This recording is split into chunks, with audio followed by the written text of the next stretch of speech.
Backroom deals, betrayal, and a war that's lasted almost 100 years. This is what happened when the richest family in the world decided to create their own country. In 1917, the Rothschilds, the trillion-dollar family that invented modern-day banking, used their money, power, and influence to strike a secret deal with the British government. That deal eventually led to the creation of the country of Israel. But what makes this story more bizarre is the crazy personality of the man who orchestrated this deal, Lord Walter Rothschild. Walter Rothschild was an enigmatic mega-billionaire with so much money that instead of using horses to pull his carriage, he imported zebras from Africa just to show off. This same billionaire also had a super weird hobby of gathering insects and bugs, eventually amassing over 1 million butterflies, moths, and other insects. The Jews are some of the most intelligent, industrious people in the world. However, for years, the millions of Jews scattered around Europe had been trying to secure a large piece of land to start the country of Israel. But no matter how hard they tried, they got nothing. That was until they linked up with the super-rich Walter Rothschild, a man who could change the world with the snap of his finger. By the early 1900s, the Rothschilds were already the most powerful family in Europe. They were so wealthy that they had even given loans to the entire country of France to stabilize the economy. However, aside from their power, the Rothschilds also had a reputation for being extremely ruthless. They wouldn't hesitate to wield their power as a weapon, to bulldoze through their enemies and crush anyone who opposed them. If the Rothschilds wanted something, they better get it, or they'd be hell to pay. Walter Rothschild made the calls he needed to make, pulled the strings he needed to pull, and in 1917, the British government sent Walter an official letter promising to do everything within their power to provide land for the creation of Israel. That letter redesigned the map of the world, and if you need proof, we have a copy of that letter.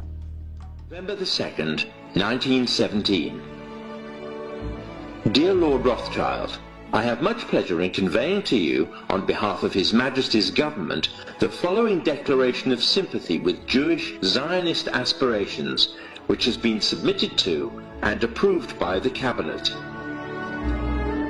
So it's possibly the most famous letter in modern Jewish history, and it begins with 3 words: Dear Lord Rothschild. That letter, nicknamed the Balfour Declaration, is proof that it was the Rothschild family that created Israel. But there's even more evidence. In this interview, the head of the Rothschild family proudly explains how his ancestors created Israel. The interviewer begins by asking the question that was on everyone's mind. Why was it that this letter was sent by the Foreign Secretary to your great-uncle Walter? The reason is obvious. Because it was the Rothschilds' money, power, and influence that made the British government fall in line. Years later, Britain kept their promise to the Rothschilds and provided a large piece of land to start Israel. And in May 1948, the State of Israel was officially created. Although this was good news, the Rothschilds were just getting started. What the Rothschilds did next was even more impressive. They invested millions of dollars into Israel, building schools, roads, and everything needed to turn that piece of land into a beautiful country. James Rothschild single-handedly paid for Israel's Congress building, while Dorothy D. Rothschild paid for Israel's Supreme Court building. However, the more money the Rothschilds spent, the more problems they created. Why? Because the land the British gave to Israel actually belonged to another group of people called the Palestinians. And that land dispute sparked the series of conflicts between Israelis and Palestinians that's gone on for decades. But we're not here to talk about the war. We're talking about power, specifically the power of the Rothschild dynasty. Whatever you've heard about how powerful the Rothschilds are is nothing compared to the true scale of their influence. YouTube has dozens of videos about the Rothschilds, but this one is different. Because instead of merely talking about the Rothschilds, we'll sift through centuries of history to reveal 5 times the Rothschild family used money, violence, and power to reshape reality and mold the world in their own image. Starting with the time when the Rothschilds invented the banking industry that we have today. And the way they did it is more brutal than you can imagine. The Rothschilds didn't get into banking because they wanted to make the world a better place. They did it because they wanted power. And this thirst for power started in 1744 with Mayer Amschel Rothschild. From a young age, Mayer lived by the code that money is power. But even though he needed money to get power, Mayer was born to a middle-income family living in the ghettos of Frankfurt. However, Mayer had a plan to go from rags to riches. As a young man, he began a money-lending business. He started with a small amount and gradually grew his capital. Though this sounds pretty straightforward, the big problem with money lending is that people sometimes don't pay back what they borrow. But Mayer was a hard man, and he did whatever was necessary to get his loans paid with interest. Even from a young age, he developed a reputation as someone you shouldn't mess with. Mayer also maneuvered himself to become the personal banker of members of the German royal family. Over time, Mayer's small money lending and exchange business ballooned into a successful financial institution. But despite all his success, Mayer knew that there was one enemy that could destroy everything he had built. And that enemy was time. As Mayer grew old, he taught his financial skills to his 5 sons. More importantly, he also taught them that success isn't only based on their ability to manage money, but also to manipulate people and situations to their advantage. The game of money is deadly, and Mayer taught his sons to be more brutal than anyone they faced. After teaching them everything he knew, Mayer sent his 5 sons, Amschel, Solomon, Nathan, Karl, and Jacob, to different parts of Europe to dominate the banking sector. He figured if a Rothschild controlled the flow of money in the different parts of Europe, then the Rothschilds would be the most powerful family in Europe. Because money is power, and the one who controls the money has all the power. The Rothschild brothers spread their banking business to different cities like London, Paris, Vienna, and Naples. They applied the shrewd tactics their father taught them, and it worked. Very soon, the Rothschilds had created the world's first international bank. This Rothschild strategy created the blueprint for how banks open international branches today. International banks exist because the Rothschilds did it first. But they had more banking moves in store. The Rothschilds also invented the concept of using government bonds to raise money for the government. As they controlled more and more money, the Rothschilds became more and more powerful than entire governments. Years later, when countries wanted to set up central banks, guess who they called? The Rothschilds. The Rothschilds helped create central banks in many countries, like the Bank of England and the Banque de France. The next time you walk into a bank, say thank you to the Rothschilds. Although, for every good thing the Rothschilds did, they also did equally brutal things, like making money off the death and slaughter of millions of people. This brings us to the second time the Rothschilds changed reality, when they decided the fate of the free world. In the 1800s, Napoleon Bonaparte was on a mission to take over the world. Napoleon was the greatest military strategist on Earth. He could outthink, outwit, and outsmart anyone on the battlefield. The problem with Napoleon was that he wasn't satisfied with merely being a rich soldier in the French army. He wanted to rule the world, and so he launched a campaign to fight and conquer every country in the world till he was ruler of the universe.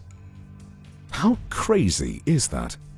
At first, people thought Napoleon was overrated, but they started taking him seriously when he kept defeating his enemies on the battlefield.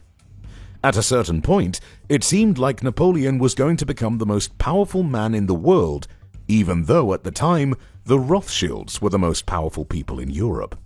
And so, in an attempt to maintain their power, the Rothschilds did something so evil that it could make the devil cry.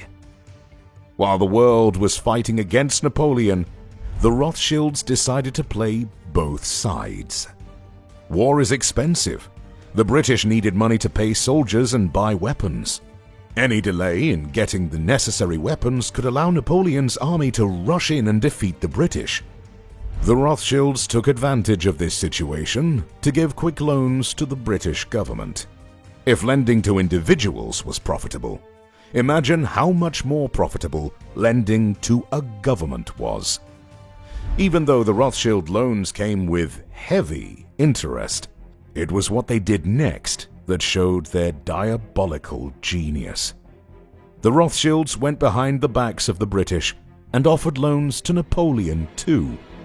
By the year 1815, the Rothschilds were supplying Napoleon with gold and silver to buy weapons to attack the British, and at the same time were supplying the British with money for guns and bombs to attack Napoleon. They did this so no matter who won the war, the Rothschilds would be on the winning side. Whoever won would also owe the Rothschilds millions of pounds, meaning the Rothschilds would still be the most powerful banking family in Europe. But their strategy had a fatal flaw. By giving money to both sides, they were indirectly prolonging the war. Each day, hundreds of soldiers were slaughtered on the battlefields because the Rothschilds were funding the war. Eventually, the war ended when Napoleon was defeated at the Battle of Waterloo. The British coalition forces had won, and they owed the Rothschilds a lot of money. At the end of the war, the Rothschilds were even more powerful. Instead of celebrating, the Rothschilds had one more card they wanted to play, and by the time they played that card, their wealth would increase 100-fold in just 24 hours. This is the third time the Rothschilds played the world. Remember when we said Napoleon was defeated at the Battle of Waterloo? While everyone saw it as a final battle for control of the world, the Rothschilds saw it as an opportunity to increase their wealth, and they did it in the most terrible way. To understand what they did, you need to understand how the stock exchange and bonds work, but we'll explain it as simple as possible. The Rothschilds knew that if Napoleon won the battle, everyone in Britain would be disappointed, and that disappointment would affect the price of the pound sterling on the stock exchange, because the pound sterling is the official currency of the British. On the other hand, if the British won, then the pound sterling would become more valuable and increase in price on the stock exchange. And so, Nathan Rothschild paid a spy to wait on the battlefield to see who won the battle. So the spy watched the battle from his hiding place and saw that Napoleon was defeated. What he did next was legendary. the spy sent a pigeon to Nathan, informing him that the British had won. This meant that the pound sterling was going to be more valuable on the stock market. But nobody else knew the British had won because the official British horse messenger hadn't arrived in London yet. Nathan knew something nobody else did, and he used this information in a way only a heartless man would. Instead of celebrating Britain's victory, Nathan ordered his agents to spread fake news that Napoleon had won. When people heard this fake news, it caused panic selling of the British bonds on the stock exchange. The panic selling caused the price of the pound sterling to drop. And then Nathan, the same man who spread the fake news, ordered his agents to buy up all the bonds people were selling at rock-bottom prices.